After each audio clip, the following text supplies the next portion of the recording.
¿Conoces a Junji Ito? Ya sabes, mangaka especializado en obras terroríficas como Gio, Uzumaki o Hellstar Remina.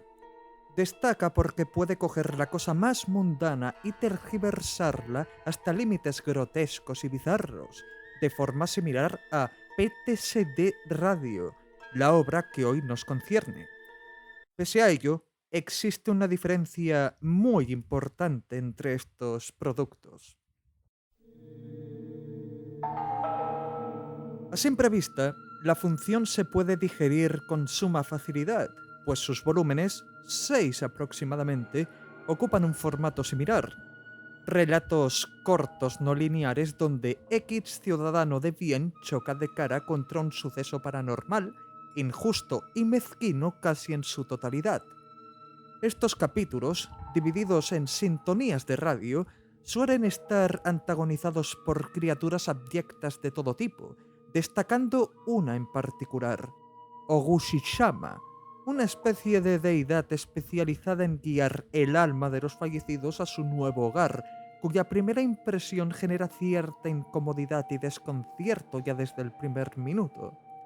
En japonés, Ogushi significa pelo, por lo tanto, nosotros nos referiremos a este monstruo como Señor Pelo. Tras semejante revelación, la narrativa va tomando forma y conexión aplastante, tejiendo y mezclando lo que parecían ser episodios desconectados en una enorme telaraña mortal, comprendiéndose que varios episodios toman lugar casi en un mismo sitio, como Uzumaki, pero en distintos periodos de tiempo, ya sea el pasado, el presente o incluso el futuro.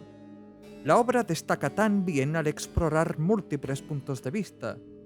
Por ejemplo, si algunos episodios giran en torno a una víctima del señor Pero, otros exploran la perspectiva de un ser cercano a dicho personaje, ya sea antes o después de sus ataques, expandiendo así el lore de la criatura y ampliando la longevidad del relato y el impacto que desea crear dentro de su mundo, en un inicio, siendo casos aislados para, poco a poco, revelarnos que, tal vez, existe algo mucho más siniestro entre bambalinas, a punto de explotar por simple mala suerte o estupidez humana. Y dicha amenaza potencial toma la forma de un mechón de cabello, o múltiples diálogos que hacen referencia al cuero cabelludo, lo cual me parece un enfoque muy particular, la verdad. Más allá de su naturaleza siniestra, no todos los relatos siguen una tonalidad similar. Si bien es cierto que varios de ellos apuestan por el terror, algunos optan por temas como el misterio, el drama o la comedia, otorgándonos variaciones tajantes como la de un mujeriego tratando de proponer ideas para cortejar a un fantasma, o los relatos de Hibino y Kuro. El primero es, dicho en pocas palabras, de los personajes más astutos que he visto en una historia de terror. El MVP, como diría la chaviza hoy en día. Verás, Hibino destaca por decir cosas espeluznantes al azar. En concreto, que X casa tendrá un funeral dentro de muy poco. Dicha trivialidad incomoda a uno de sus amigos, quien, hastiado, le pregunta cómo puede estar seguro de semejante acontecimiento y cómo lo hace para siempre tener la razón. Ni corto ni perezoso, Hibino explica que cada edificio posee una sombra gigante en su techo, parada de pie. No hace nada en particular, aunque de vez en cuando alguna cuelga de revés, lo que provoca que, por uno u otro motivo, los residentes de dicho condominio inauguren un funeral. Lejos de incomodarse, el valiente le quita importancia al asunto porque, según él, ocurre pocas veces. Entonces, un día decide dimitir de su trabajo y mudarse muy, muy lejos. Una imagen vale más que 1000 palabras. Y logró escapar de una pieza, a diferencia del pobre desgraciado que había en Utsumaki, que estuvo dale y que te pego con abandonar aquel pueblo, que todo se iba a ir al diablo, pero nadie quiso escucharle, y pasó lo que pasó. Hay que ser más como Hibino, la verdad. Luego tenemos el relato de Kuro, que supone un soplo de aire fresco ante tanta maldad. Sin divagar mucho, una familia casi perece en un incendio casero, de no ser por la misteriosa presencia de una entidad paranormal, quien parecía querer alertarlos del peligro a como dé lugar, sobre todo a la protagonista, una adolescente que ya tuvo contacto previo con el ser. Uno de sus vecinos no tardó en reconocer al espíritu, que solía vivir en ese hogar antes de que ellos se mudasen allí. De alguna forma, todos lograron salir ilesos, o casi ilesos, a excepción de uno, Kuro, el perro.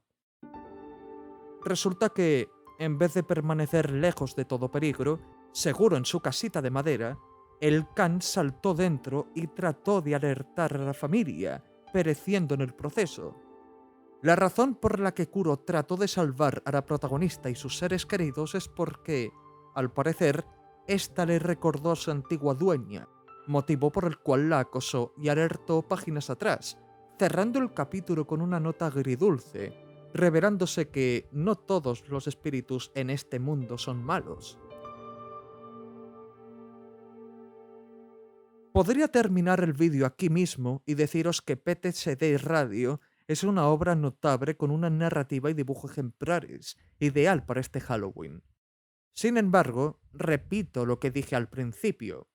Existe una diferencia crucial entre este producto y Uzumaki, ejemplificándose en la forma de su autor estrella, Masaki Nakayama.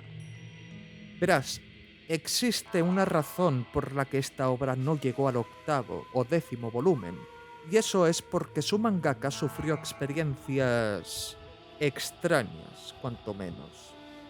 Empezó durante la producción del 5º volumen, siendo adaptadas poco después como historias extra, a modo de disculpa por la falta de contenido durante su hospitalización.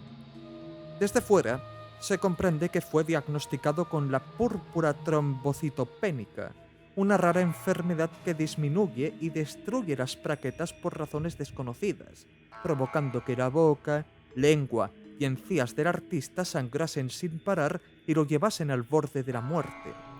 Más allá de que uno de sus personajes padeció los mismos síntomas poco antes de sufrir el ataque, la razón detrás de su caída es, cuanto menos, preocupante, originándose en una oficina que alquiló durante unos 6 años, la cual poseía un trasfondo inquietante.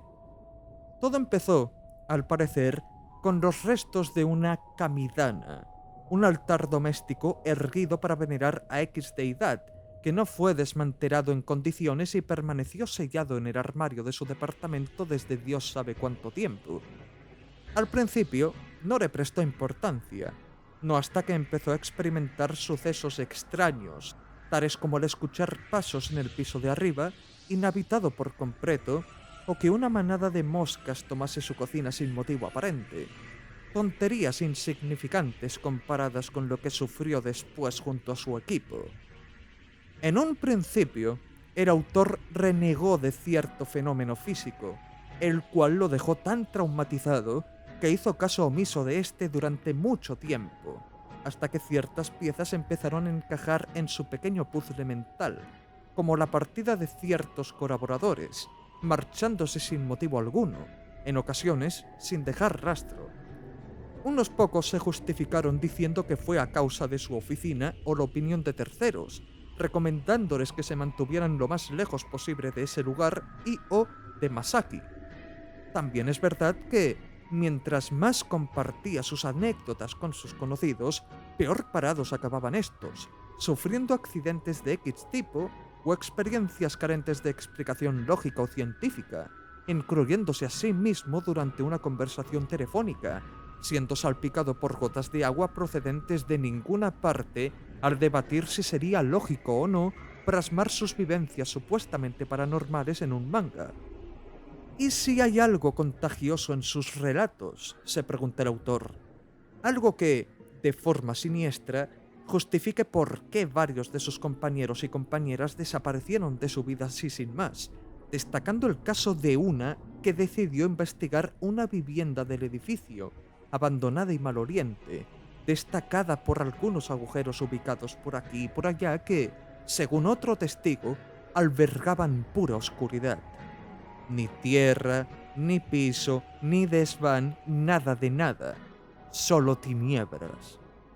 Alegre, La chica se posturó a sí misma para echar un vistazo con ayuda de su teléfono. Desde entonces, ni Masaki ni sus colegas jamás volvieron a verla, sin importar cuántas llamadas y mensajes le enviasen. ¿Qué fue lo que vio con exactitud? Te preguntarás. Pues es algo que tendrás que averiguar tú mismo. Esto, todo esto, no es más que la punta del iceberg, tanto a lo que concierne al autor como al señor Pelo y sus desventuras.